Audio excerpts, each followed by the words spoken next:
I saw another day, only to scream into the night.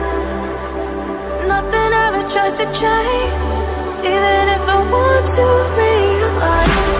'Cause I've been sitting here, same old ways, thinking I forgot the same mistake. Darling, when you go away, it won't be as simple for you.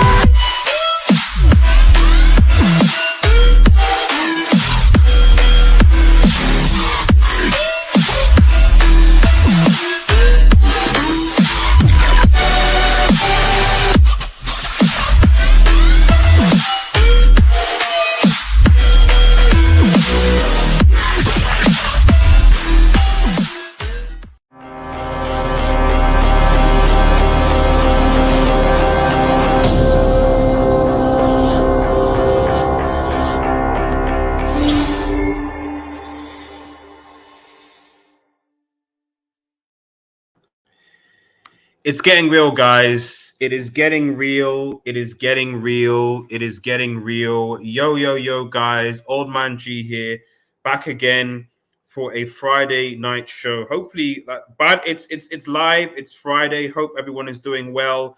Obviously, I put the StreamYard link in the chat. So for those of you who want to come on and have your say, please let me know. There is a lot of stuff going on tonight. So I don't know how long we're going to go live because there is a lot of stuff that it seems to be coming out of the club right now.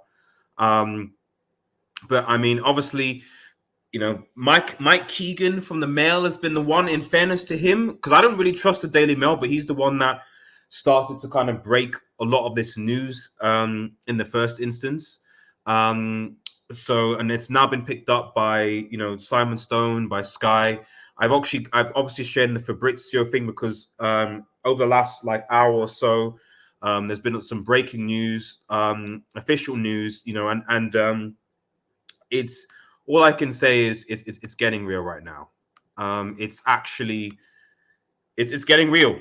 It's getting real. It's getting real. It's getting real. Shouts Eddie, big up RDS. Come on, Ratcliffe, get serious with your bid. But then again, so I may have more cash. Either way, Glazers get out. Exactly. I hit the like, everyone. Thank you, Eddie. And Mega says things are happening. Things are definitely happening. Things are things are definitely happening, guys. Things are definitely happening. Things are definitely happening, guys. I'll quickly read this. So I'm just going to quickly send this kind of link out. Just in case. In case, let's have a look if you want. Let's have a look. Make sure to like the vid, guys. Make sure to like the vid and subscribe. It's hopefully it will be a long night because there's a lot of information. I'm going to be basically scouring the Twitterverse for a lot of information because my goodness, man, it generally is getting real right now. It generally is getting real. There was something else I need to do. But I'll quickly read the statement. Not that. Sorry, 2 seconds, everybody.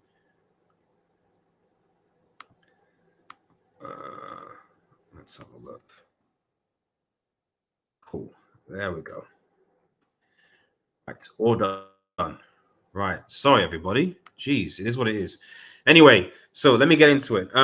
So Fabrizio Romano, obviously, who's now just off his Twitter, he said, Sheikh Yasmin bin Hamid Al Tahini. Hopefully, I'm pronouncing that correct. I could be pronouncing it completely wrong, and in that sense, I apologize. But Fabrizio is saying, the bid is in for 100% of Manchester United. The offer aims to restore the club. So let's read the statement because this actually statement came a while. And I think Mike Keegan actually was the first to break this statement, actually. So I'll quickly read the full thing here. And hopefully everyone can see that. I'm sure most people have already seen it. But, you know, I just want to give my thoughts on it, obviously.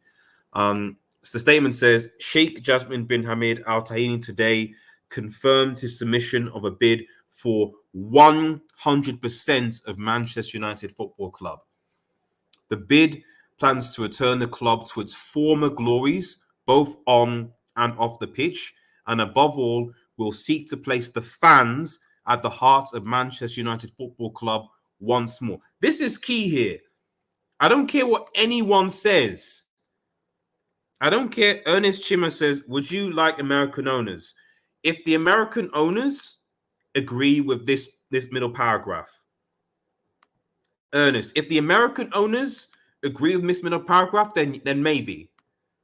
Not the American owners bias on debt, make profit, and don't really care about the fans, like a lot of American owners, quite frankly. A lot of American owners are just purely concerned with making money. They don't give a crap about fans. I'm sorry to say this, but it's true. And it's fair enough. They're hyper-capitalist society. They want to make as much money as possible. You do you, but often the fans get shafted as a result. The bid plans to return the club to its former glories, both on and off the pitch. And above all, will seek to place Manchester United place fans at the heart of Manchester United Football Club once more. Let me like this, man. Like this again. Let me just, come on. The bid will be completely debt-free. Sheikh Jasmine's the bid will be completely debt-free via Sheikh Jasmine's 9-2 Foundation, which will look to invest in the football teams. And notice teams plural. Okay? Notice teams plural. Don't you think these guys are just saying what they think? Maybe. Maybe they are. Maybe they are. But I can't see them being any worse than the Glazers, quite frankly. I can't see these guys being any worse than the Glazers. I can't. I don't know how these guys can be any worse than the Glazers football club. I can't. I legit can't. I can't. So yeah, what does it say? Yeah, okay. Yeah. So debt-free teams. So presuming that implies the men's team, the women's team, the under-18s, etc. The training center, which is a joke. The stadium. So invest, teams, training centers, stadium, and wider infrastructure, the fan experience, and the communities the club supports. Okay? The Glazers got us CR37. Well, enough said. Enough said, Ernest. Enough said. Enough said. Enough said, Ernest. Enough said. The vision of the bid is for Manchester United Football Club to be renowned for footballing excellence and regarded as the greatest football club in the world. More details of the bid will be released when appropriate if and when the bid process develops. This guy. Now, obviously, I think it's important to establish the fact that, like, today was the deadline. The deadline is approaching. I think it's 10 p.m. thing. It's a light, soft deadline. So essentially, that means that, yes, if someone submits a bid next week, it's no big deal. I think Simon Stone. I think Simon Stone. Let me quickly just get. I think Simon Stone mentioned. Let's have a look. Regarding the bid, yes. Okay, so Simon Stone, who's also very reliable. I'm only going to reliable people here. Okay. So he obviously confirms the bid to buy United.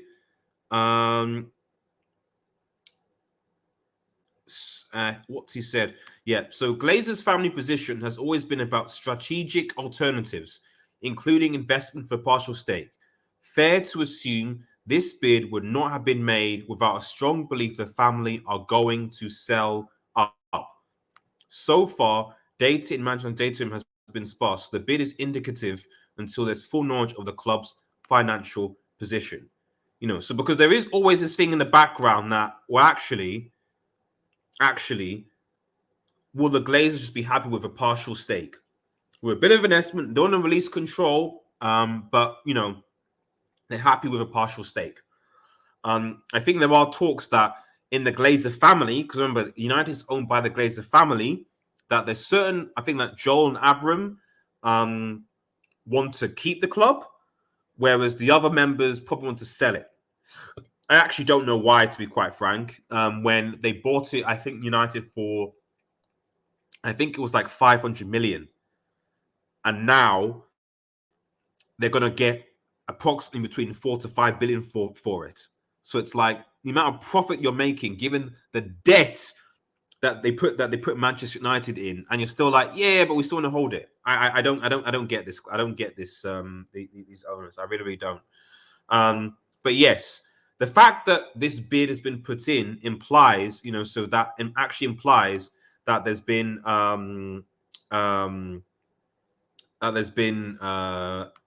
that essentially they wouldn't have put this bid in if they didn't know ahead of time that the Glazers were interested in selling the club.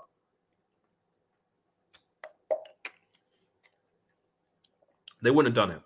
They wouldn't have done it. They wouldn't have gone this far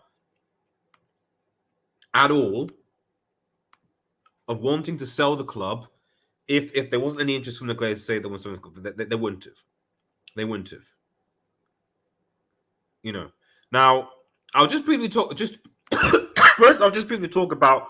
Let me quickly go. In fact, let me go to Mike Keegan, because Mike Keegan, in fairness, because I don't like the Daily Mail, but in fairness, he was the one that broke the news first. This guy, Mike Keegan of Daily Mail, shout out to him. Sports consultant. I don't like the Daily Mail, but in fairness to the dude, he is the one that broke the news first, and he's been consistent and reliable since. So I've got to give credit where credit is due. People just said Daily Mail, it's irrelevant, probably don't want to watch it, blah, blah, blah, blah, blah. But actually, in fairness, he came clutch. He actually came clutch, So shout out to Mike Keegan. Talking about the Premier League referee statement. Mutual consent, he was sacked. Yeah, Lee Mason is gone. Jeez. Oh dear. After VAR blunder. Oh dear. Oh dear. Okay. Let's see. Does he only say, yeah. Sale could be completed by the end of next month, or April. Who knows? Anyway, I'll just on biking. I don't think he said any statement, which he obviously broke first as well. So I'll just keep that statement in the background for everyone, so everyone can see it and appreciate it. Are you going to be voting in Nigerian elections? Well, I can't. I have a Nigerian passport because I'm in the UK, unless you can send a postal vote. But yeah, I'm just going to be praying for Nigeria, Ernest, at the moment. Pray for Nigeria. Pray for Nigeria. Pray for Nigeria. That's all I can say. But this is interesting. This is when things get real. This is when things get really, really real. What are my thoughts on the Qatari ownership? As I've said to so many people, two things. One, I don't get angry at things that I can't change. I can only give my opinion on them. And the reality is that whatever anyone says, there's nothing that even if you don't like the Qatar bid or Jim or whoever it is, there is nothing that you can do about it. The Glazers will sell to the person that makes the most money. That's it. And if that's Qatar, go to Qatar. If it's the Jim, it's the Jim. If it's the American consortium, the American consortium. Whichever one it is. And I do expect, because all we know is the public Qatari bid. Which I still think is significant, because I don't think Chelsea or Liverpool or anything like that had this level of commitment that United have. Because they know the opportunity in United. We generate between 600 to 700 million per annum.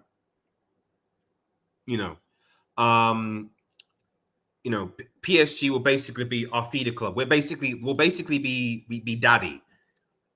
We will basically be daddy to PSG. So I think PSG is the youngest. I think. I'm not sure. I'm really not sure.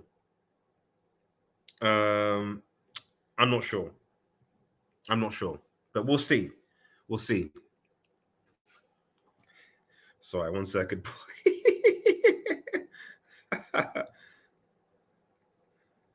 But people are roasting United fans, man. People are roasting the. People are roasting United fans, man. People are roasting us. They're saying numerous things, and I'll say the same thing. I'll say the same thing, guys. At the end of the day, we can't. We have no power over the bid. United fans have no power over this bid. They don't.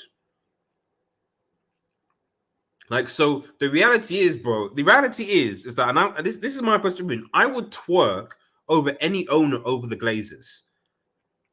So if it was just a gym that was taken over, I'd be like, yes, thank God.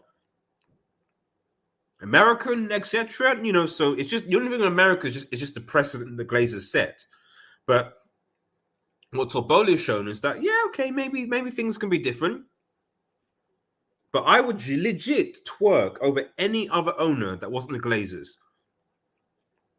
The Glazers have, from the time they've been here, taken money out of the club. The money that has gone in, the money that has been spent by the Glazers has come and always been generated by Manchester United. So when people say, oh, okay, yeah, you know, we spent 100 million. Okay, so what is the other hundreds of millions being spent on then? Please tell me. Please tell me. Will the Qataris make Manchester United great again? I hope so. Hopefully that it'll be better run than PSG will, but I'd like to think that United have more history and more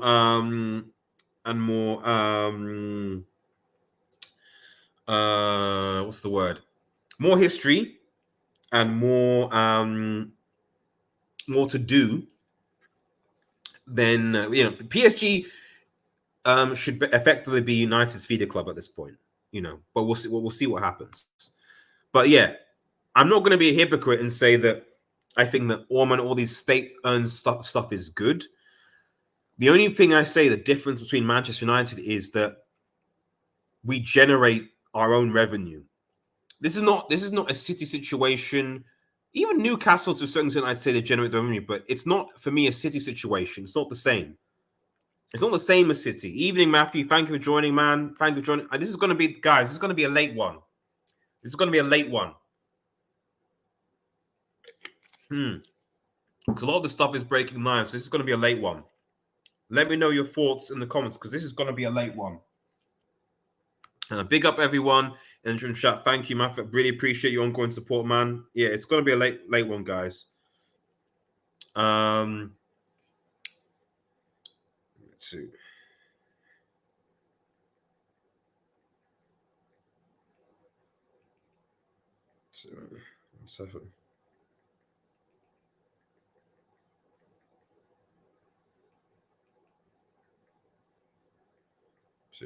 Okay, but yeah, I'm just again having a quick look at Twitter, because Twitter is popping off, guys. Twitter is popping off. There is so much stuff that is breaking about this. They obviously talked to Ten Hag. I know there's some stuff about Mason Mount coming to United, which is just basically people trolling United fans at this point.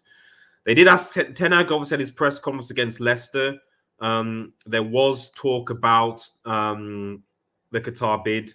I'm glad that he basically said, essentially, it's the club. I'm following it, but ultimately it's the club's situation. It's the club. I'll be with club. Now, you know, of course, it's you know, like with any new owner, I with what Ten Hag is doing, I don't want a situation like Chelsea where you have a fantastic club manager in Tuchel. I'll bet he was having difficult results, but then he gets sacked. Like that I think would be a very, very concerning thing. Let me have a look in the chat. Yes, I see in the chat, Paul. I'll bring you in a second. Uh, who's got the better plan of action for long-term stability in Manchester United? Well, I'll ask. Well, this will also be a small Q&A. Let's make this a question and answer as well, because this is an open discussion. This is something that I don't think is necessarily will divide people. Greetings, RDS, and everyone else in the chat. Bang the like. And we're back, says Mega. Let me bring my mate Paul in, who I'm sure has strong opinions. Although I think we both can agree that Barca needs to be investigated for corruption. I think we can agree on that, definitely. Paul, buddy, man, how you doing? You're right. I'm doing fine. Actually, I was getting a little bit sad when I saw the news of United, but then I remember that you play Barca at Old Trafford in the second league. So yeah, so yeah. Without Pedri and Gavi and Busi and Dembele, yes. So I got a little bit happy. And in fairness, it should be without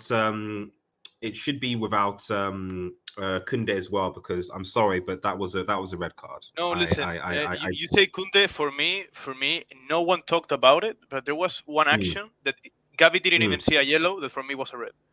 He gave Bruno, he gave a hit. Yes. He gave a hit, yeah, and it wasn't even a yellow. And I was like, and I started to go. If you saw the group with agents thing, I was talking to Yasir and Ricardo, and I was saying, bro, didn't Gavi have a yellow? And that's what I thought as well. I was like, I thought Gavi had a yellow for that, so that's why when he got the yellow in the second, I was like, isn't Gavi sent off now? Yeah, I was freaking out. I was like, bro, he already had a yellow. What the fuck is happening? But no. It was just yesterday, because when you were going off about Barca paying refs, I was like, I agree with Paul, but I want to look at this further. After yesterday's game, I was like, yeah, Paul's right. Paul's right. Like, investigate these guys now. Get them investigated now, because you cannot allow for that level of corruption at the camp now. It was even if Europe doesn't like European referees doesn't matter. It doesn't matter. It doesn't matter. Like they literally like I was literally to the point where I was like, every referee that referees at that stadium for Barca, they should check their bank accounts before they start the game and make sure their payments haven't been transmitted. This is obviously we're here for this, but it's big. The thing with Barca is incredibly big. It's a topic that could be like 3 hours discussion. Yeah, like it has the potential to be the biggest scandal in football history. Yeah, no, I'm just gonna say that because it's tied with the Barca gate and Bartomeu and everything. But yeah, it's absolutely crazy. New informations are coming out right now. Again. I do want to do maybe on the next United forum. I think we might do a conversation about it as to what, because I don't think people really. It's really hit like the mainstream media as the sort of yet, but I think there's more information. Crazy, comes. But internationally still hasn't. It will, and the moment it does, it's not going to be good for Barcelona. They will not recover from this, to be honest. I mean, if I'm seeing Barca and City getting relegated, I mean, God must be. You know what? I'm just gonna say this, okay? Yeah. I don't want to occupy more time of this, but already with Bartomeu thing. Barcelona got a one very very dangerous notice of your club has been sanctioned once in this very oh my god, when it's that big they do a big thing, it's very I don't remember the word, but it's very importantly bad. I don't know how to I know what you mean. Right. So if I think in Spanish law or in law here in Spain, if that crime hasn't disappeared from the, if it hasn't got past the time necessary for it to, the charges disappear and everything, if they have a second notice of that caliber, Barcelona Football Club could disappear. So this goes beyond football, but yeah. Anyways. No, I agree. But I think this is one of those watch this space ones. Before I quickly get to your thoughts on this whole United thing, Dadrio says, "What corruption?" I'm not sure what you're referring to, but let me know. I don't care what the money comes from. Just get my says Mega, and then Matthew says, "Money isn't always equal success, but an interest in the club." Yep, I agree with that 100%. That's my main thing. Just look at PSG. True, the first thing is how football people making decisions. Exactly. Yeah. We spent a billion and been a business. We need to see overall change going in the right direction. I would say I agree with you, man. And it's not just about. I think you can clearly see the difference, for example, between how, say, for example, Newcastle gone about things versus, say, how City went about things, at least at the beginning, versus now, and how PSG going about things. So it's clear that there are, just because I mean, for goodness sake, come on. When Saudi or Newcastle, people just assume they're going to sign Mbappe and Neymar and all the rest of it. They spent far less than Chelsea have. And enough said with Chelsea. So just because you're going to get these owners doesn't mean you're now going to start spending oil, £200 million, and throwing stuff like that. There's obviously a process to be had, and when you get in the right people to build that process, that's why I think that it'll be very interesting. I imagine that they will stick with Ten Hag, but of course, I don't want a situation where the Qataris come in, get rid of Ten Hag and bring in, I don't know, Pochettino or something like that, so someone who obviously destabilizes the club. So, That could but happen, to be honest. Like they like to bring their things with them. But like I agree with you. The intelligent thing is to keep Ten Hag, you know.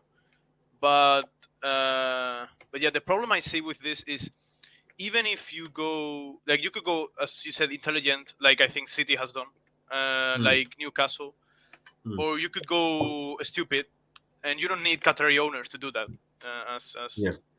Chelsea, Well, the as Glazers, you with the Billions, the Glazers, yes, yeah, as yeah. PSG has proved. Like, Mm. yeah, Yeah, no, I've no doubt. I've no doubt about that because at the end of the day, and actually, let me just quickly read this thing from Mike Key because this was just tweeted a while back, well, 3 minutes actually. Bit more on out any bid offer is indicative and based on what they think from data room. It may well change when precise picture emerges. Spending would not be reckless, but be substantial on and off the field. Heavy investment in youth. Yeah, that's if that's the case, that's fine. I don't think anyone would have any. This is what I'm saying. I don't. I'm probably more. Okay, yes, I'm actually on HH's channel. I am. When I'm on this channel, I'm a lot more level headed, and I'm not expecting if the Qataris buy into that in the summer that they're going to now spend £500 million on buying Neymar and Mbappe on I don't know whoever else is going. I don't expect that to happen at all. What I expect to happen is possibly they will bring in a new director of football, and likely they will bring a new director of football. I expect that they'll start to make investments in the training facilities. They might start to begin to talk about future products for the stadium and redevelopment for that because the stadium needs to be redeveloped. They'll have meetings with all the teams. All these different things will start to happen. I don't think you're going to see a Todd Bowley situation where you're going to spend £500 million on getting all these different, I don't know, academy youth players and all the rest. I don't think that's going to happen. But I mean, what do you think about the whole situation, Paul? I mean, I think my thoughts on this. I mean, Yeah, in general, obviously, I understand that United fans are happy about it, because obviously short term, medium term is good. I think long term, not only for United but for, I mean, again, it's the same thing as always. When the ownership of the club is not of the fans, what yeah, is good for the club may not be good for the fans. People have yeah. to realize this. So I think, and this is an opinion, I think strongly argumented, but in other instances I haven't put an argument yet, but here, but that long term doing this kind of ownerships, doesn't matter if it's Qatari or not. It doesn't matter where the money comes from. Yeah. I mean, if it's legal, better. If it's ethical, better. But yeah, I mean, it's about this kind of ownerships will bring football to a point where the club, like the fans, will won't really want to win that. Not really the fans, but the club in itself won't really care Uh-huh. much about winning, because the money will not Okay. come from football. Let's say wins from competitions, from everything. No, it will come Okay. from who has the richest owners. So yeah, as I said, I think this will mean that at long term, and if more teams do this, which probably will happen, Mm, Transfer market will have more will be more important than football games in itself. There will be more rests. mm, Probably the 45 minute halves will change as well, yep. because that is a loss of money for Mm, sponsorship. So mm, yeah, I mean, it's just short term. I'm happy for you. I have to say that besides Real Madrid, I grew up when I was little. I always respected City, mm, like when I'm more mature. But the mm. clubs that I most liked was always number one Real Madrid. That will always be. And Yeah, then of course. outside Spain, it was Bayern and United because of my Yeah, older cousin. So yeah, yeah. so I'm happy for you because I Mm. think I agree with be an intelligent management. But at the same time, I know that, or I think that a long term is not good for anyone. So, Yeah, no, I don't completely disagree with that because I would even make the argument that I think we're already there. I don't even think that we're necessary. I don't think it's like a future thing. I think that we're already the there. Premier League is there. No, no, not the rest of the world really. I mean, South American teams still aren't run like that. Spanish clubs, half of them, most of them, but they aren't able to go their full potential. Serie A teams still either like Bundesliga teams. It really is the Premier League, to be honest. Bundesliga, Syria, I would say I say was there. Like so when I what from my understanding, you're saying it's more about the fact that like because it's like most clubs these days in general to keep it stuck are owned by at least multi millionaires or possibly billionaires. Right, right, right. That's going to chase. Yeah, yeah. So you're not going to have a club with maybe a few exceptions. Like sometimes some of the like the recently promoted teams, for sort of so there's that. Um, so you are a lot of clubs are at the beck and call of their owners, and so just like you can have a situation where you have very rich Qatari state backers that can invest in those clubs, so too do you have owners who, depending on what business they have, if they are dodgy, then the trajectory of that smaller club can get destroyed. As we actually do see in England, but not necessarily in the Premier League, but in the case of like the Championship, for example, like clubs like Derby, um, I think was it Bury and a few others No, where in Spain always. I mean, when I say La Liga, I mean when I say Premier League, I mean like English football or Italian football. Like, yeah. but Well, yeah, essentially what I'm yeah. So essentially what I'm trying to say is that like it's like when we're talking about if the argument is we're talking about like fan ownership over clubs and involvement over clubs, the reality is that and this was essentially the reason why FFP was introduced in the first place, even though it's not that anymore.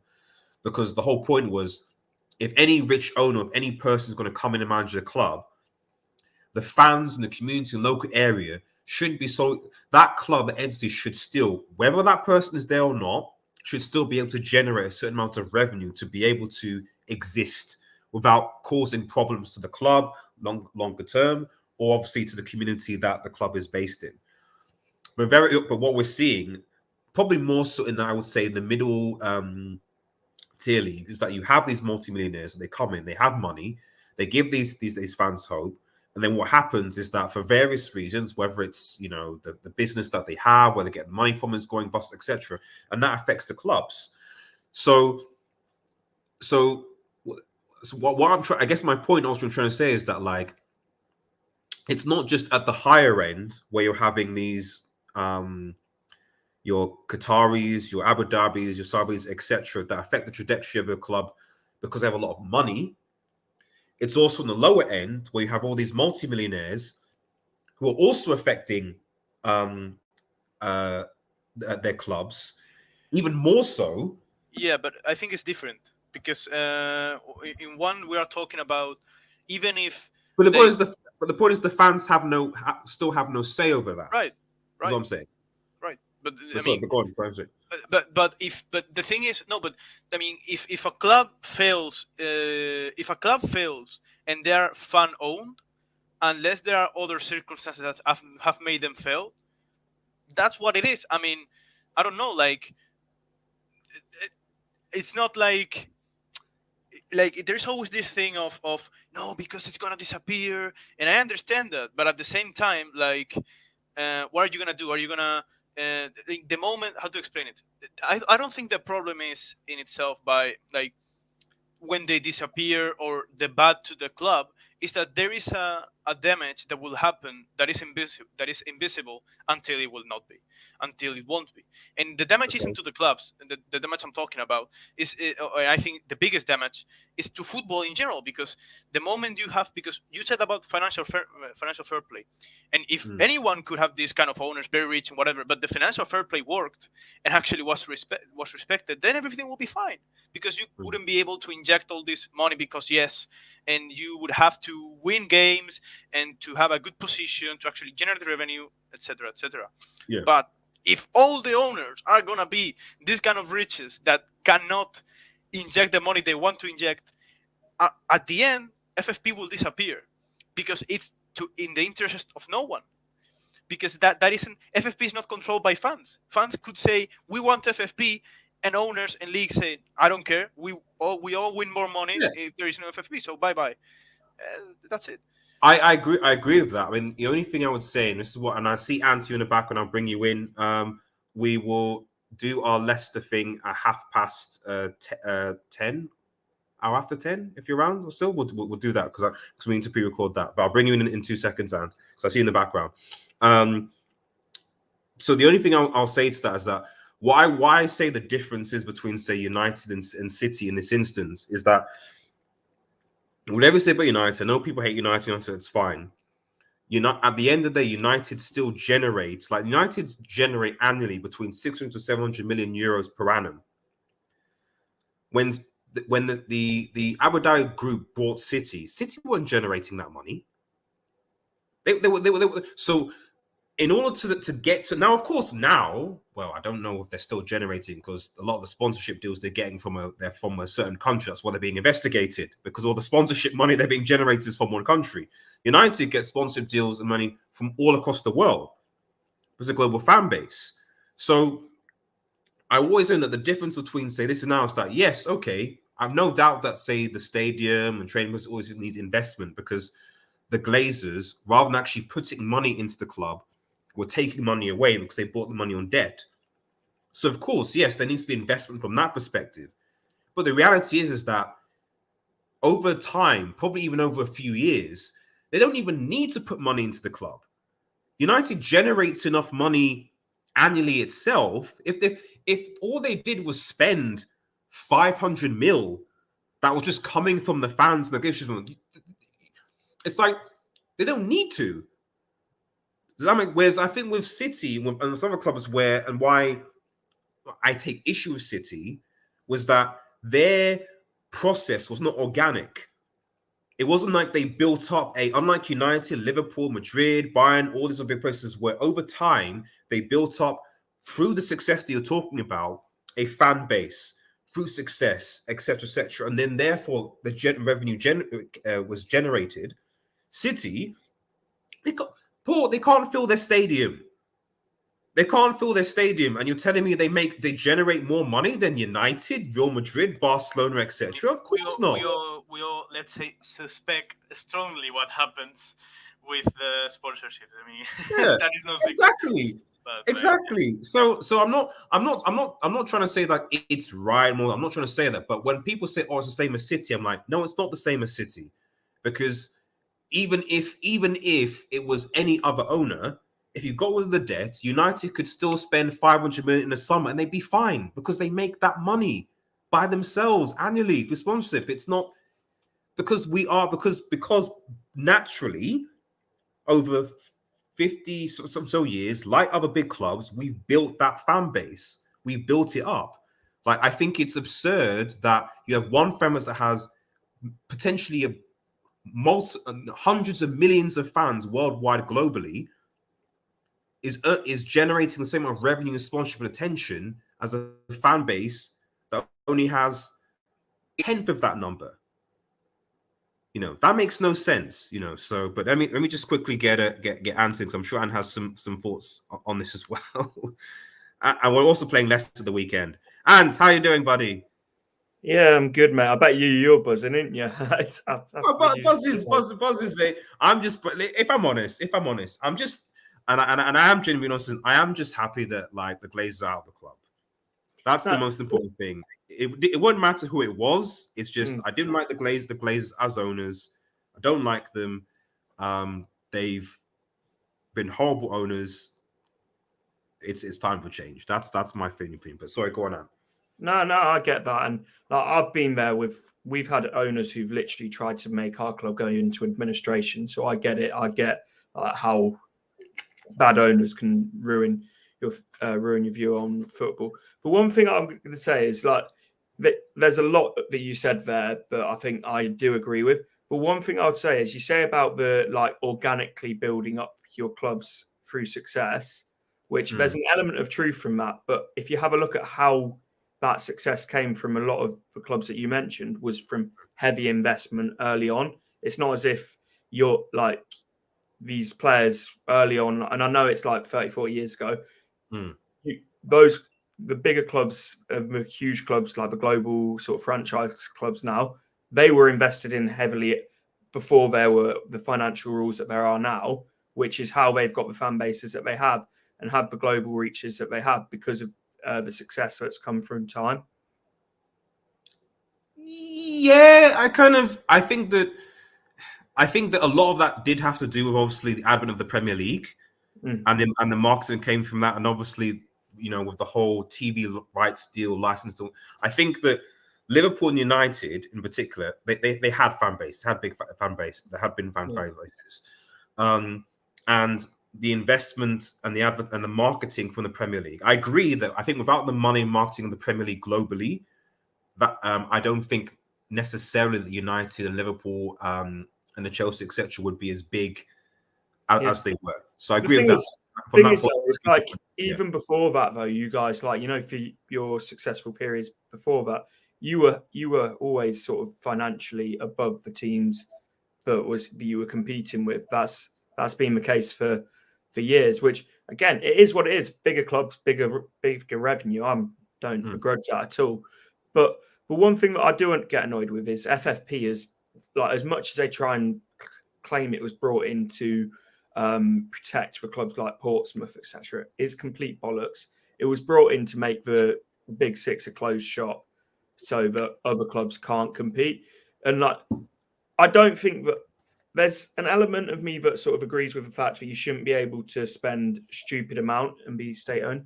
But where it does have its faults is where the fact of a club like Leicester couldn't have to sell an £80 million player every couple of seasons, and we still couldn't spend £3 million in the summer because of FFP.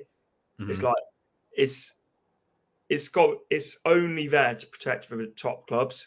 Like it's failed its purpose of protecting the lower clubs. When you look at clubs like Bury, you look at the clubs like even like, I can't stand them that lot down the road, but Cov. Like you look at the state that they got in with Birmingham having to go into like Birmingham City Stadium and all of that. In terms of that side of it, it is failed for purpose. But I'll do that. In terms of also keeping the traditional bigger clubs at the top, and this has been on record as well by Premier League higher-ups, they've said they don't want another Leicester because the money that they lost the year that Leicester won the league compared to when a club like United won the league is absolutely massive. Because like, as much as I love Leicester, I'm most realistic I try to be as realistic as I can about it. When we won the league, you're probably going to get 90% of the people buying the merchandise of Leicester winning the league were from Leicestershire and like local surrounding areas, which is where 90% of our support comes from. If United win the league, you're going to have fans from every single town, country, village, like that you've ever heard of buying merchandise and like DVDs, or you know the point I'm making. I know the point you're making. Yeah. So with the solution, and I asked this to obviously you and Paul. So do you think the best thing is, to make it fair for everybody, just get rid of FFP, get rid of financial rules, just have it as an open shop, and just be like, if whoever wants to come in and make the investments and stuff can come in and buy and whatever, and then just almost have it as like a level playing field, free-for-all type of situation. Is that the best way to go going forward? But it's not even that. Because if you do that, again, it's a reset that will end up with some getting more, because of the fact that if you get first in a league, you're going to get more money. you're gonna get more money. If you get second, you get third. I mean, even if you, I don't know if you, because I know that the Premier League, shares the revenue, Yeah. but do they share it like 10%, 10%, 10%, 10%? You know, like what I mean? Yeah. Or is it more like a softer pyramid than It's La Liga is? it's so I believe, and I could be wrong on this, mate. The TV revenue is shared equal percentage, Equally. and the prize money's where you are on the table. But But what other money? But then, what other money do your So Premier so League there's clubs spend? I don't know. I don't get it. so I think they separate. So yeah, to answer that, there's prize money. So you get a specific amount of prize money Right. depending on where you finish. But the actual TV revenue money, which is I think is separate to that, is equally distributed. So that's why and we're actually seeing it now because clubs, for example, in 20th place are earning far more money just based on TV rights revenue alone. Forget about the prize money, just based on TV rights revenue alone. Then say the winner of Serie A. So they drop into the championship. They bring all of that money with them into the championship. And so if you actually notice the last couple of years, you're seeing the similar teams coming up from the English First Division into the Premier League because they're just buying all the good players and going back up into the Premier League again because that financial disparity is there. I mean, I don't know whether Anne agrees with me with that, but it's also the parachute payments as well. You go down, you get those parachute payments, and I think there is a need for the parachute payments because you can't go from a Premier League wage structure to a Championship wage structure, but it sort of needs to be reshaped. And I do think there needs to be some regulations to prevent stuff like Bury happening again and those kind of things. So there does need to be regulations for who can buy football clubs. And that's something that I'm very adamant about. But at the same time, I find it strange that football's the only business in the world where you can buy it and you're not allowed to invest in your club. Like I find that. But I get why. I mean, it's not. I mean, in fact, you said about Leicester spending 2 times 80 million, like 2 players of 80 million pounds, and and then FFP fucks you. And the thing is, well, first of all, how a club that is not a top 6 can spend 18? No, I didn't say spend. I didn't say spend. I said sold. We sold 2 players. Okay, my bad. We sold 2 players for 80 million, and we still weren't allowed to spend 4 million. My bad. Even then. Anyways, there's a point to make that it's not even either you make all the clubs in the world, because it's not if domestic leagues were closed in the sense of in no way English clubs will fight against Spanish clubs and Spanish clubs will fight against Italian clubs, then each league realistically they can do whatever the hell you want because they're not gonna be facing in anything. So whatever league they'll do what they want. The problem is if you had either Champions League or European Super League or whatever you have European, then if you aim to make that and actually if you want that to actually be a good tournament, you need it to be somewhat fair. So either all the clubs in Europe get no limit spending, which again I think it's a bad thing, as I explained earlier, because then it won't be about the clubs won't care about winning games. They will care more about getting more investment and more investment and more investment, which then it doesn't have to it's all about branding and marketing. It's not even really about winning. I mean, football will be the less important thing. But or you get what? Sorry to interrupt, but hasn't that been what it's become anyway? Like it hasn't been about winning the Premier League for years, though. It's been top 4 has been seen as a trophy for years. Winning the Premier League and getting top 4, you get basically the same revenue. Right, but that's the Premier League. That's what I was saying to RDS, to Los Blancos Studio or Magpies Studio or not Magpies. That's what I said. Told him it's just that's happening in the Premier League the most. There are things happening in the Serie A and everything, but the problem is not who's the owner. The problem is how are clubs allowed to spend so much without having really achieved or earned through football wins, let's say, that that cap of spending. I don't know if I'm explaining myself. Yeah, Well, I do yeah, get what you mean, and I but feel Paul, like Paul, in fairness, and I love Madrid. I respect Madrid. So, but like, if you go back to Galactico days when you guys were spending a lot, and you There's didn't, a difference, but there is a difference. okay, you weren't winning the Champions Leagues regular stuff and stuff, but you obviously We were winning go the on, league. yeah. We were winning the league. How many leagues did those Galactico sides win, though, Paul? Like I they mean, wouldn't. what is your point? Is your point something like the state gave us money or No. like It's not. just It's not. It's not that. It's not because you said your point is kind of like that. You feel that the big clubs shouldn't. It's it's not fair. Or it's not right that they're spending a lot where they haven't like earned it, like by achievement. Basically, is what I'm saying. right. So So is that instead, achievement measured right. by trophies or by league position? Each the FFP, for example, in La Liga is different from the FFP in the Premier League. For example, the FFP in Premier League, correct if I'm wrong, is something like you can invest a percent or X money, and a percentage of the investment you make is what you can spend in these windows of signings and everything, right? Instead, in La Liga is depending on the earnings you've made through football, not through what the club has won through merchandise or everything. Okay. Purely through football, through the position on the league, through your TV deals, which by La Liga centralized. Then that's right.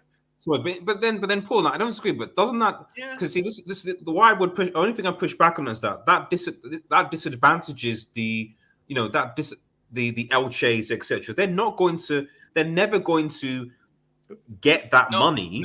That's different. That is something about if the La Liga shares the TV deals, which by the way is not up to Madrid and Barca.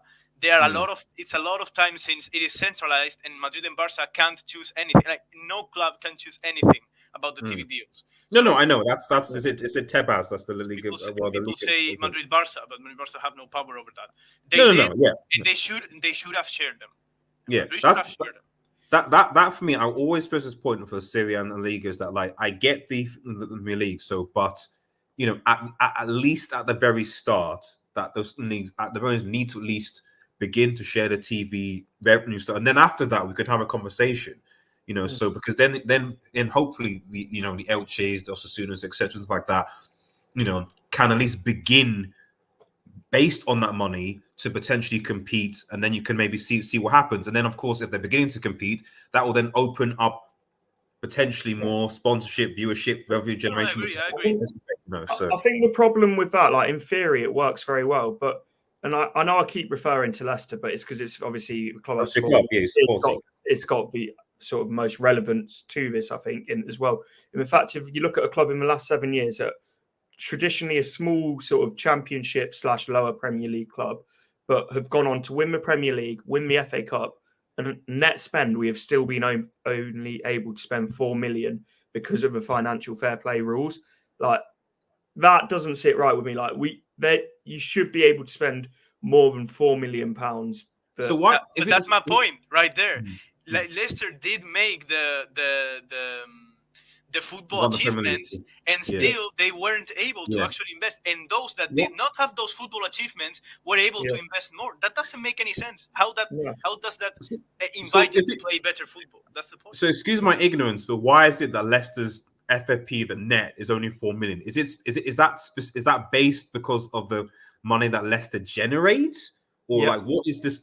Because we don't generate enough money in terms of like global fan base, and like obviously we've got a 28,000 stadium, so we don't get the huge sort of match day revenues. Are obviously, as I say, the merchandise sales aren't going to be huge for a club like Leicester. So our main source of income is for TV revenue. So that is very interesting. I didn't know this. Thank you, man, because this is a great point. I've so many times heard, no, but the La Liga have been greedy and everything. Essentially, what the top six is doing with the FFP rule, because there's not even top six. like, let's be honest, or at least I don't know. Okay, correct me if I'm wrong. The historically clubs that have had more impact in the decisions on of the Premier League and FA and everything has been United and Liverpool. Am I wrong? No, that's you Well, could add United, Arsenal to that. United, Liverpool, Arsenal, and then throw in Spurs. I Arsenal. could be a four. Okay, those top. I don't know. Okay, those fours.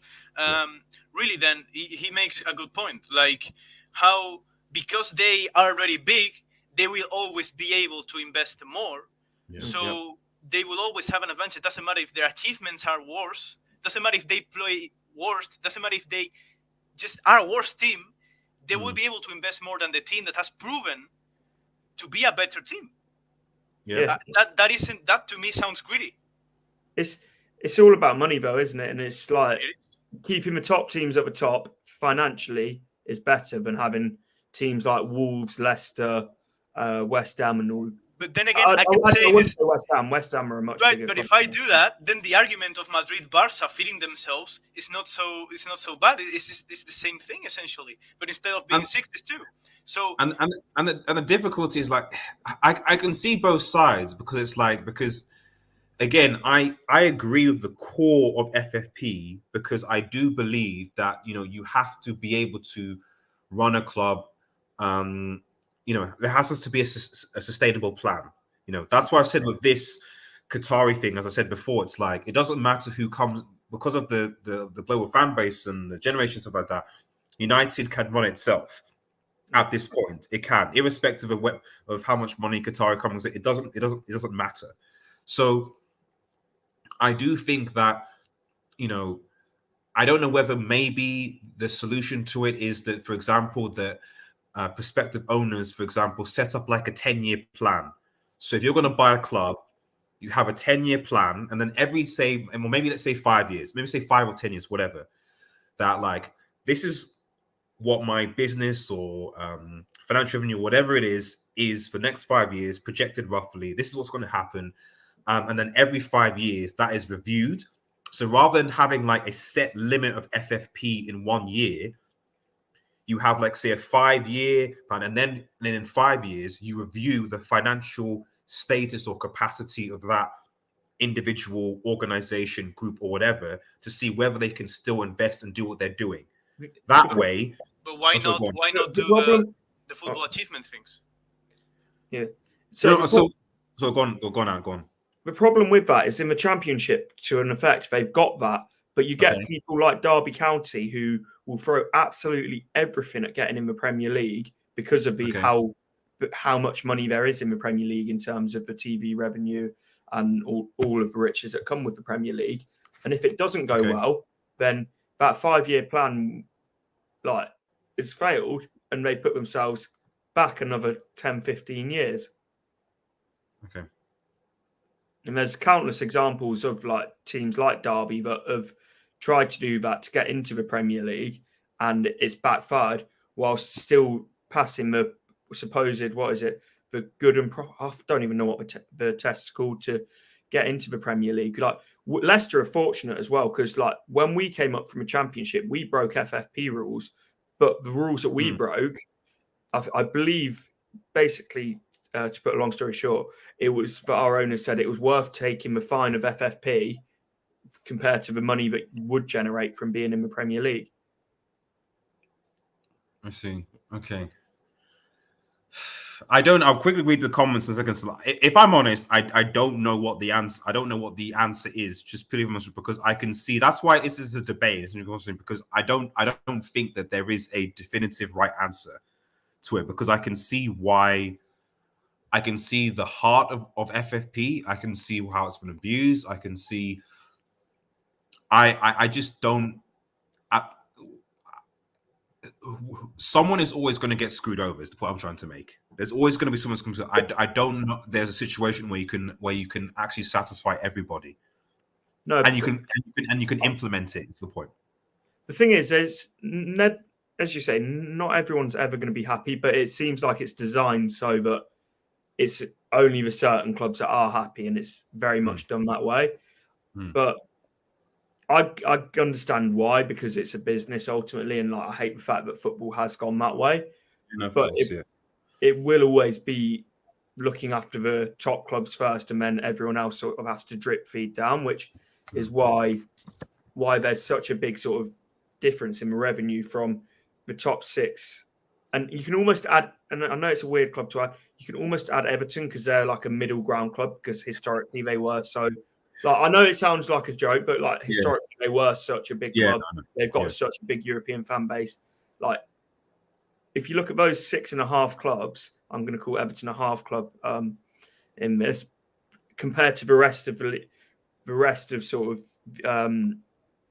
This is I'm hiding you, but Mo Water says this. Maybe put a, and I'll read the rest of the comments away. Maybe put a spend cap and salary cap to keep things competitive. But if clubs fail, they fail. Yeah, I think you look at, and I know it's almost gone too far, and I'm going to sound like a right nerd now, but I love, I don't know if you guys watch for rugby, the Aviva Premiership, but they've got the salary cap in the Premiership where you get like a few players that can go beyond that per team, but then like generally you've got to fit within certain thresholds, but it's a certain thresholds that mean that you can still invest in the club, but you can't take the piss. But, no, I certainly think that's something. So I mean, they have in basketball. If I'm not watching a lot of basketball, but they have salary caps in basketball. That's possibly a way. Like, you can only spend a certain. Yeah, that's possible. It's possible. Yeah. What about? I'm thinking it may sound, but you put the FFP of La Liga, and you put the share of the shares of the Premier League, the TV deals and the share of the revenues of the Premier League, and I think you got a very competitive deal there. But it's obviously you won't have the top class winning all the time, so it won't be as effective as for the. Which is why you said what is good for the league isn't necessarily good for the fans. No, of course. And unfortunately, like I said, it is reality is football is a very, very big business now, and people are making business decisions for their own interests, as it were, as opposed to necessarily the interests of football as a whole. And I don't need to talk to you about UEFA and FIFA and my views on those organizations, because that's basically what they do. Let me quickly read some of these comments. I'm going to quickly go on. I hope the Qataris have learned from PSG and they run the club more like City rather than PSG well. Matthew says Newcastle, Man City should be the benchmark for how to run a club. Maestro says 5 billion could be starting bid. Probably will go up to 5.5 to 6 billion. Someone's going to overpay for Manchester United. The Qatar said they wouldn't. The new owners, Akil, the new owners will want fans on their side. So that why is it going to be after 10 Hag to face the project? I think Mbappe is a genuine possibility. I actually don't want Mbappe at Manchester United. I'll say that now. I don't want him at Man United because I don't want it. Because what I don't want at as PSG's done is whatever there's. And I said this with CR7 as well. No players bigger than the club. Okay, I'm sure Paul will agree that he wouldn't want Mbappe to be the sole face of Real Madrid and everyone else doesn't matter. You know, I mean, I don't know. I don't know. I mean, all the clubs have to have like the star and everything. I'm not gonna lie to you. Like having the Cristiano, having the Messi, having the Vardy, and Leicester, like it's necessary to have that face. But for me, I don't know, man. If I have to choose a face, no one agrees with me. The best player right now in Real Madrid, his name starts with the R, not with the V, and his name is Rodrigo. And whatever, I mean, it would never happen because Vinicius has the spotlight. But for me, Rodrigo has no ceiling. He could be the best footballer in the world. Mbappe is a rat, but he's the best in the world right now. And if he came and he said, you know what, I'm sorry, give me a normal star contract, I will have to think about it. Man. So I'm writing, if you can see, I'm writing this reply tweet to Have Hope, just to thank him for his jinx, basically. But yeah, so, I mean, obviously we're assuming, by the way, all this is assuming that Qatar are going to actually be successful in buying Manchester United. There's obviously reports about Sir Jim Radcliffe. There's other reports that are saying that maybe there might be a bid coming out from America. Do you guys think that it's possible that Sir Jim or America or other bids sort of might be involved? And do you think that maybe the Glazers might even prefer those bids, for example, especially if it means partial investment as opposed to a full takeover bid from Qatar? They'll just pimp out United for them as much money as they can. I don't think they'll care who it goes to. Yeah, I mean, to be honest, if the offer was lower, I would say partial. But if you offer 5 billion, and you can get that to 5.5 to 6 billion, bro, you are getting out of there. Like you're not gonna get that money even if you partially. That is a take it or leave it, and I think the Glazers will sell it. And I will say more, if the Qataris now went for United after Liverpool's because they saw the opportunity to get it full, not Liverpool, which FSG said no, we don't want a full takeover, we just want partial investment. They turned to United because they probably saw a window to do it. So yeah, I think it would be a full takeover because they will be the highest bidders, and that's it. Quickly get some more. Many people fear about them bringing their politics into the club. However, when real life politics human issues, Russia, that is interesting. I mean, I don't want to go into the political situation because I appreciate sort of that, but it wasn't like, and I don't want to compare situations because I don't like the politics, but like, why was it that it was only when Russia had actually gone in and invaded Ukraine that people started to say, "Oh, what should you do about Abramovich?" He was always partly Putin's right hand man. Like it wasn't that he just became it. So yeah, mate, look at the owners in the Premier League, and like I don't know if it's the same in La Liga. That you don't get to be a billionaire by being an innocent sort of law-abiding citizen. Yeah. Like if you look through pretty much every owner, and I love our owners, but I bet you could do the same for ours. You will find dirt on every owner, and like it's the same thing. And like, I'm going to go off on a bit of a point and a tangent. It's the same thing with the human rights issues. It's a very genuine, like real thing. But at the same time, the same people who are moaning about it will be tweeting that from their iPhone in their Primark hoodie and like Adidas trainers, etc., etc. It's like it's not just an issue in football; it's a much wider societal issue. But people only seem to care about it when it's in football and it's a rival team. Like it's unfortunately it's too far gone now for it to come back. And when it's saying, "Oh, it's a reason that someone shouldn't invest in our club," like at the end of the day, them investing in your club or not isn't going to change the fact of what's going on in that part of the world. If you agree or disagree with sort of them owning your club, it's irrelevant. Yeah. No, I think that's fair. Much as I know Barcelona are in danger of being bankrupt, what's the possibility that Barcelona gets bought by a billionaire? Paul, do you wanna answer that? It's more probable that Barcelona disappears as a club that someone buys it. Let's keep it at that. No, and I'm not even joking. Like it's more probable that happens, that someone buys it, but it could always happen. I just don't see it, but I don't know. It's very, very almost impossible. Big up to Ilya in the chat, man. I love this. I want you want to be successful in days. You need all money. If you will always be, you might be a mid-table. Well, to be fair, Chelsea are spending tons of money and they're mid-table. So I still believe, and I think to be fair, you've spent how much, and we've won more titles than you in the last 10 years. Hey, relax, Ant. Relax. Yeah, that's true. Relax. We're doing our preview later, man. I'm already saying your favorites to win the game anyway, so it's fine. So you guys are favorites to win, So he's setting the excuses in now early in case actually do decide they want to play. No.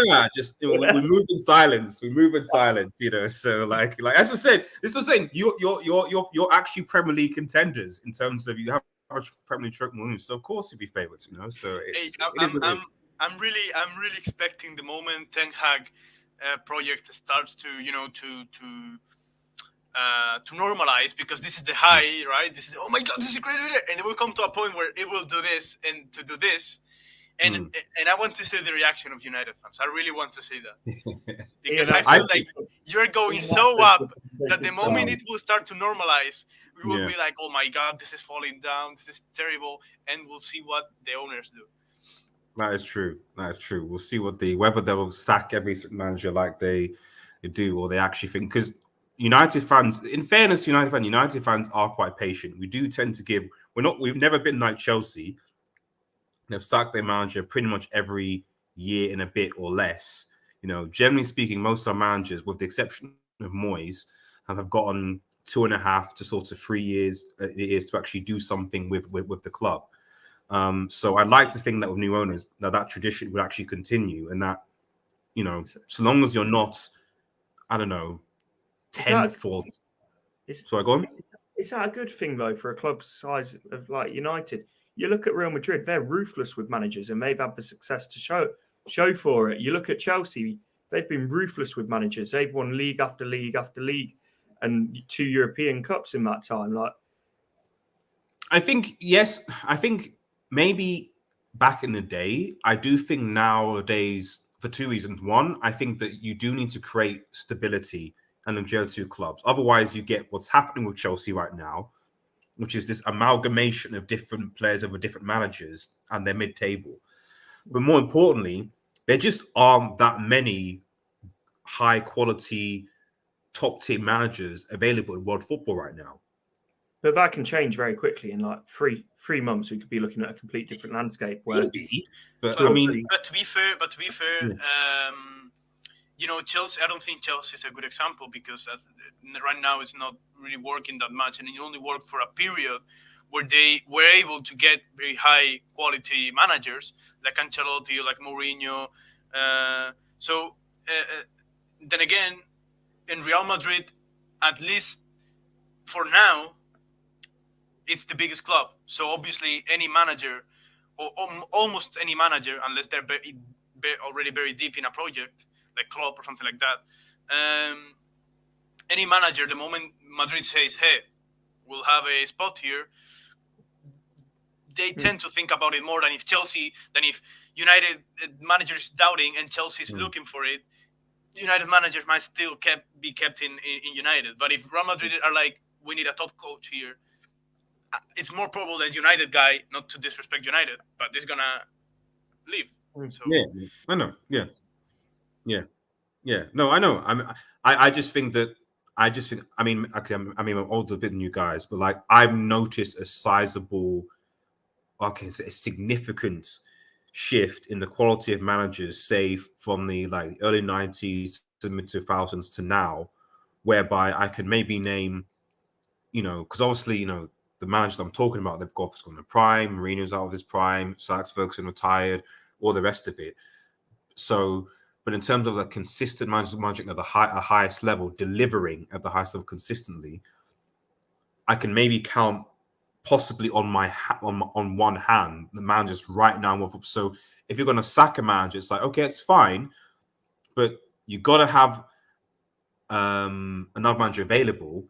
And half of those potentially top tier managers are probably already invested in other big club like Madrid or Barcelona or City or what have you. So what like I think, okay, if Ten Hag, let's say Ten Hag gets that, okay, who Brendan Rodgers. No. Brendan Rodgers managed Liverpool. Xavi. Yeah.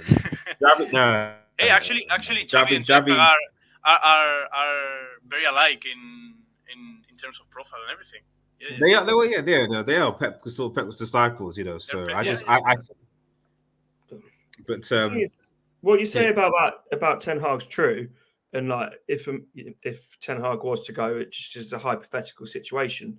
But then, like, who was Ten Hag like 3-4 years ago? There will always be these new up and coming managers breaking through. You look at the lad at Sporting Lisbon. Is it Amiron?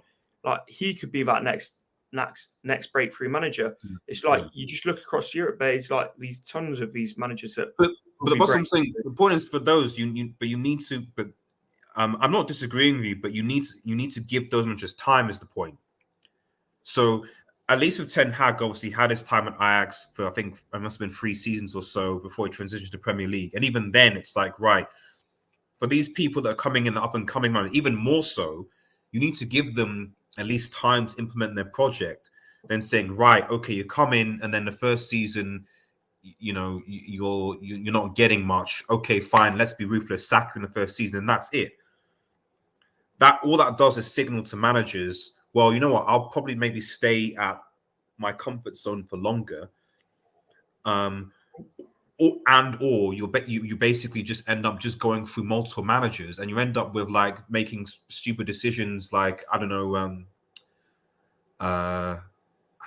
just Graham Potter.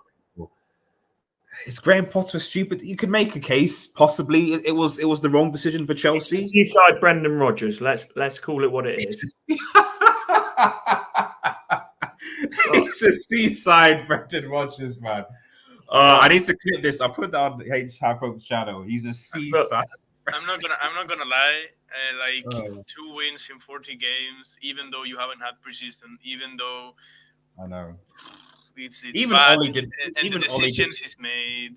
Even Ollie did better than that. I'm not gonna lie. Ollie actually did fairly well when he started with Manchester United, and he coached Mulder.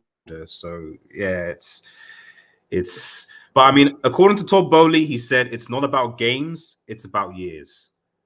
Make that you will. So. The thing is, Todd Bowley just feels like he's a kid with a new Christmas present, but he just wants to sort of like throw everything out for the first year or so. I'm just interested to see if he's this sort of invested in Chelsea in a couple of years. I think in 10 years he's gone. Like I think this is a business thing where they spend a lot because they know for a fact they have already made their calculations, more or less their estimations, that in this time they're gonna get revenues. If they put this, they're gonna get revenues. Just alone of the hype, of the marketing, of everything. Even though they may get mid-table, they know they will get. He himself, as a private person, will get revenue. So maybe the club then is in shambles, but he got what he wanted. So that's it. That's like the Glazers, though, isn't it? Like they've left United in a shambles, but like I know you hate them, but from them it's been take away the football side of it. If it's a business move, it has been a masterstroke by them. They have milked Man United for 20 years of cash, like consistently, and are about to make a 10-fold profit on it. Oh, absolutely. That's why I keep saying it's like, whatever you think about the whole deal, at the end of the day, the fans have unfortunately, they don't own the club. There's no 50% share. The Glazers fully own Manchester United, and they will sell as the highest bidder because they're not. The irony, though, is especially when people, I don't want to go back to human rights things, stuff like that, the rest of it, but the people talk about the area, talk about things. But at the end of the day, the Glazers, who are the Americans, the Westerns, or whatever, they're the ones selling the club. They can easily say, no, I don't want to sell to you. I don't want to sell to this person. I don't want to sell to that. If you think if they generally care or are concerned about issues abroad or etc. But we know they've never, in the history of the club, from what I've seen, have shown any care, any interest in anything other than their own pockets. So they're naturally going to sell to the highest bidder. They were always going to do that, you know. They're business people, though, aren't they? They're not football people. They're business people, which is like. And that's showed as well by the fact that your board of directors, wasn't it, made up of a large part of your board of directors were made up of former bankers. Yeah. Wasn't Ed Woodward's background as a banker as well? Yeah, he was a bank. He's the one that helped broker loan in the first instance, you know. So, but as in broker the deal to actually to sign Manchester United in the first instance. So yeah, like I just think that it's just like people keep on emphasizing the issues of Qatar and stuff, but they don't. But it's almost like I feel like they're taking responsibility away from the Glazers. The Glazers are the ones that are making the decision at the end of the day. It's not like Qatar coming into United and being like, right, we're going to take your club over you and that's it. They're the ones that... No, but the fans want the fans want this. The fans want this. No, I'm not saying that they won't, but what I will say the human rights argument is hypocrisy. To be honest, like it's just in the world we live in, it's pure hypocrisy, because it's, as he said, like we all use like all of what we have in the first world comes from exploitation in the third world. So I mean, whatever. There's going to be a lot of Man United fans deleting tweets and posts about what they said about Man City and Newcastle. Not me. I don't actually have any of them in them stored. So the only thing tweets I have about City still stand. You need to win a Champions League. That still stands. That's not. That's all you're clinging on to until they fully turn Manchester blue. Yeah, well, see, that's it's been 10 years, and it still hasn't happened yet. You know what I mean? Like it's been a long, like, in fact, I actually think that Leicester are more likely to win a Premier League title again than City are going to win the Champions League. You know, under Pep Guardiola. I'll put the parenthesis under Pep Guardiola. So, but don't clip me, anyone in the chat, by the way. I'll take it, mate. I'll take the League Cup at the moment. Like, fucking. Oh, actually, I say that we've won the FA Cup and the league more recently than United, haven't we? Yeah. Whilst we're here, might as well enjoy it. Yeah, it's true. It's true. It's true. You won more trophies. Like, it's true. You beat. I think it was Chelsea. I think you beat in that. Wasn't it? Yuri Tielemans, absolute rocket. Yeah, it was Chelsea, wasn't it? Yeah. God, good time. Ben Chilwell crying on the halfway line. What a day. That was. There were certain Chelsea fans that I know that were upset on that day. It was good to see. It's good to see. Was there any more comments here? Mega says we need female midfielders. We struggle to attain Messi. Dybala Tottenham is a dream signing. I don't know why people rate Dybala, man.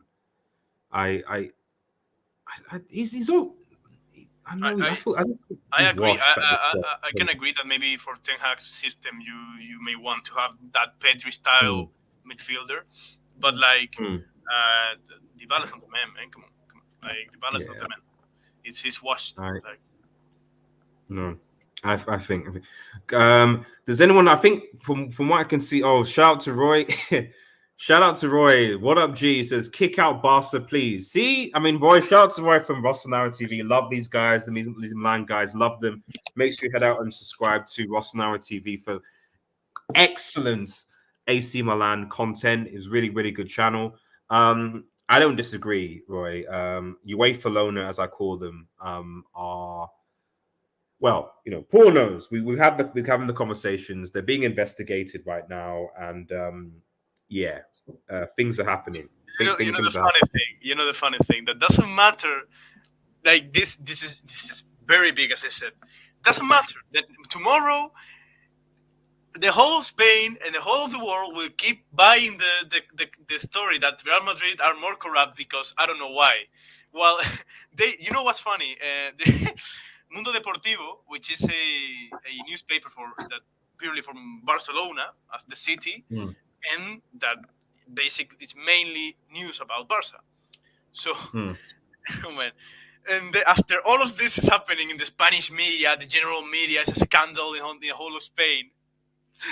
Mundo Deportivo gets an article saying this is the wife of a like they've discovered something like the wife of an ex-referee or an ex-vice president of the referees of the committee of referees.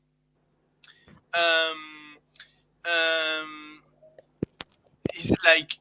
It's a fan of Real Madrid, like saying that the wife. Oh, I see you're saying. Okay, I see you're saying. And then, like, imagine investigating, like sniffing drugs, and like we have to find something, we have to do smoke. They can't see this. It's incredible how the whole media said this news, and the only newspapers that didn't say anything about this Barca gate has been the Barcelona newspapers. It's incredible, man. No. I get it. These guys are frauds. These guys are frauds at the end of the day. So, and I want to see some justice. I do want to see some justice. So, but let me just go on final thoughts. I'm just literally scouring Twitter to make sure there hasn't been any further breaking news. I don't think Sir Jim has, aside from the fact that Lee Mason is no longer a referee, which is great news. I don't think there's nothing else is breaking. The only thing I'm laughing, I'm sorry. You've got to give me this joy, guys. I'm seeing so many Liverpool fans on Twitter are just angry at the because of the whole FSG thing. They're like, oh, because essentially Qatar went to Liverpool and FSG was like, no, we still want to control a 45% share stake, which I doubted because I was like, it's probably, just BS. I'm just remembering this Liverpool fan that the other time I was in your show that said, Yeah. "Oh, you're a Real Madrid fan. Oh, well, we're gonna get the revenge." Yes, chainsaw. Yes, chainsaw. Do you remember? Go on, Auntie. What was it? Do you know James Redmond? Yes, yeah. When they beat us in the League Cup, and then 4 days later we turned them over at King Power. For 4 days before that, because we'll be honest, they played their reserves and beat us in the League Cup, but we keep that quiet. But then when we played them at the King Power, the whole of that week it was like, it's going to be 6-7-0. I remember that. Fully bigger all week. Leicester beat them 1-0 Lookman, and we pretty much killed their title challenge. Haven't heard back from him since. It was these.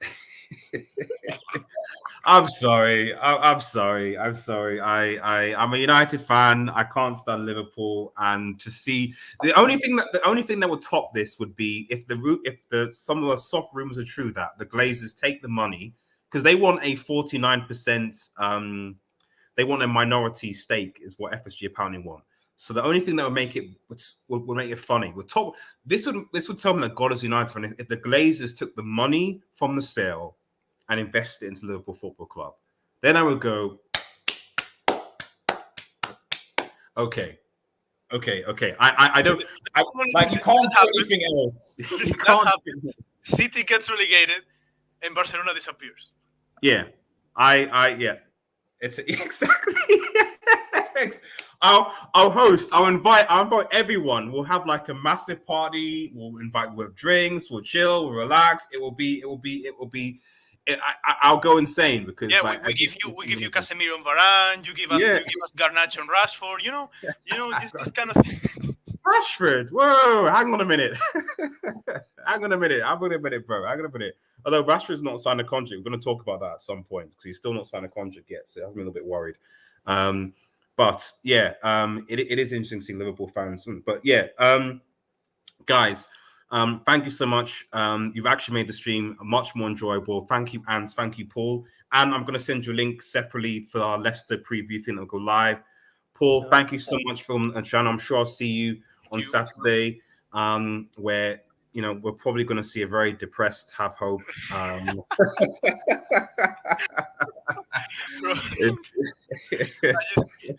want Felix. I want the leaks. I want the owl to. Yes, I want all these. I want these players, and it's like, bro, you're 10th, man. You're 10th. Thanks everyone in the chat for watching as well. Make sure you subscribe. And obviously, brilliant Leicester quality content. I'll plug up in the preview. But make sure that you subscribe to his channel as well. Make sure you follow Paul as well. Have a nice day, everyone, and cheers. Peace.